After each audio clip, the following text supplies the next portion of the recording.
ay pinanakos sa tanang Panginoon. Nais ko pong ipakilala muna ang sarili. Ako po si Pastor G or Jimboy Digan. Ako po ay pinanganak sa Pagadian City. Sino po dito ang galing Mindanao? Wala. Galing Cebu. Galing Leyte. Samar.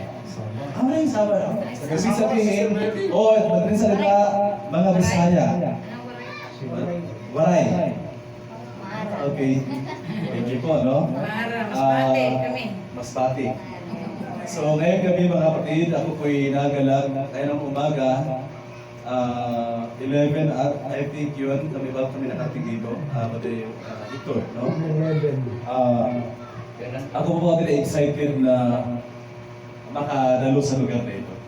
Amen. Ito po ay narinig ko lang po mula po sa ating mga leaders na nagpayo. At ako po ay matagal nang nais. Pero mga kapatid dito po sa distrito ay mayroon po tayong 15 na mga churches. 15.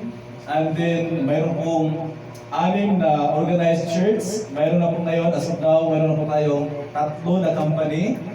And by God's grace, siya na po lahat na company at kasama po ang mga churches. And then the rest niyan is yung po katulad dito, Bible Center, mga mission group. No? So alam niyo po mga kapatid, gusto ko pong sabihin sa inyo, napakabuti ang Diyos. Amen? Ako po ay nagala, ako po ay excited lagi sa ganitong gawain sapagkat mga kapatid na niyo pong lingkod ay nahubog po at nagsimula sa ganitong sit-up. No?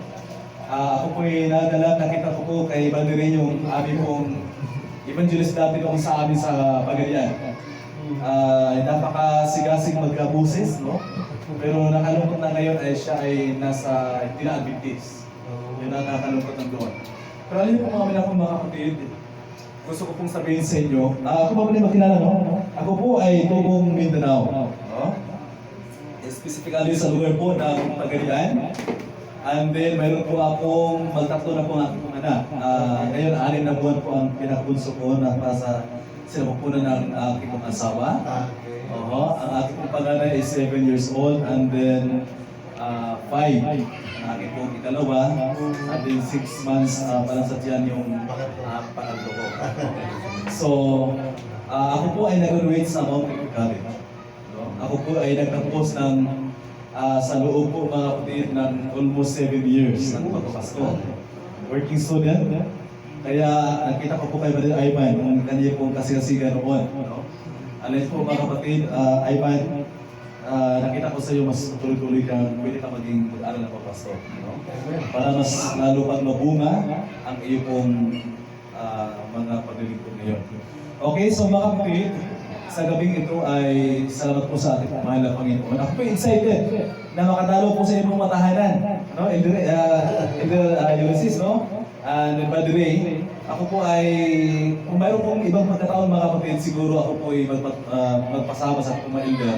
Gusto ko rin po kayong puntahan sa inyong matahanan mga kapatid. Ang aking pong lingkod ay mahilig kong dalaw, no? Mahilig kong punta doon sa bahay-bahay. Kaya wag po kayong mga kapatid mahiya kung ako po ay nandoon. Ako po ay lumaki sa isang tahanan din po na napakasimple. Ako po ay lumaki sa isang pamilya na kung ating pakinggan mga kapatid, walang Diyos. Lumaki din po ako sa isang tahanan na ang aking pong ama ay nasa bilangguan. Nakita po ako ng ama ay nung ako pinagdad ng 8 years old. Yan. Alam po mga kapatid, 6 po kaming magkapatid at sa 6 na yun mayroon pong 3 pastor. Nakalungkot lang yung isang pastor namin ay last May 1 ay namatay. Kaya umuwi po ang inyong likod. Kami po ay nagbiyahe ko dito May 3. Dumating ako doon sa amin is May 7. Dahil naglantik lang po kami. No? Gamit po yung maliit ko na kotse. No? So, kunin po ang Panginoon. Nakabalik po ako dito noong May 21. No? May 21. Mga kapatid, kaya nung binaybay namin yung summer na yan, yung Leyte na yan, Tacloban hanggang Agusan, ay talagang napakabuti ang Panginoon. No?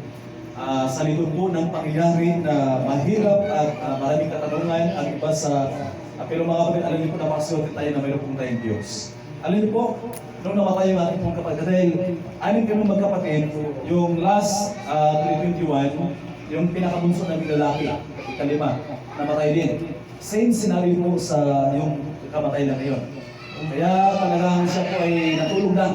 Natulog. Mayroon pa siyang evangelistic meeting, nightly meeting sa Jinsan, dahil nasa Jinsan dahil siya po yung Octoberian. Last year, nag-rumit ng pag-pastor October. And then, papasok siya ngayong Sabado sana, patay dito, June 6 to 8. No? Kaya mga kapatid, hindi na po siya nagising.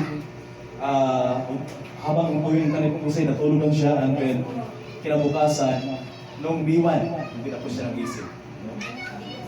Nakalungkot pero kung ating tingnan, ang buhay niya ay nasa paglilingkod. Alam niyo po mga kapatid,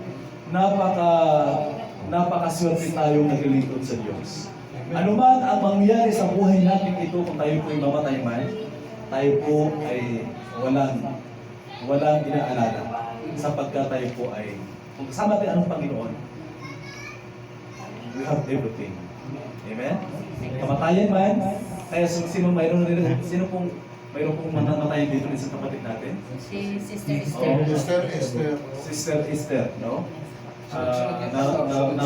Nakita ko po yun doon sa Jason na nagpayong na mayroon pong napatay na po dito, mga kapatid. Ano yun po, Sister Esther, gusto ko pong sabihin sa inyo, ang tanging Panginoon lamang, kahit gaano pagganda ang mensahe ng mula sa pastor, mula sa elder, hindi sapat para maaliw. Pero mga kapatid, ang tanging makapagsagot lamang is ang ating pumahal na Panginoon. No? Magpalakas po kayo. Kami po ay patuloy po na langin sa inyo. So yun pala ang ating pong senaryo ng ating pong pamilya sa ngayon. Okay, so sa ngayon gabi mga kapatid, nais ko pong ang ating pong oras is 8:30 na po. Nais ko pong buksan natin ang ating pong mga banal na kasulatan sa aklat po ng Jeremiah. Okay? So sa mga kapatid, alam niyo po, tayo po'y pasimula pa lang sabi ko ni Ronderay kanina,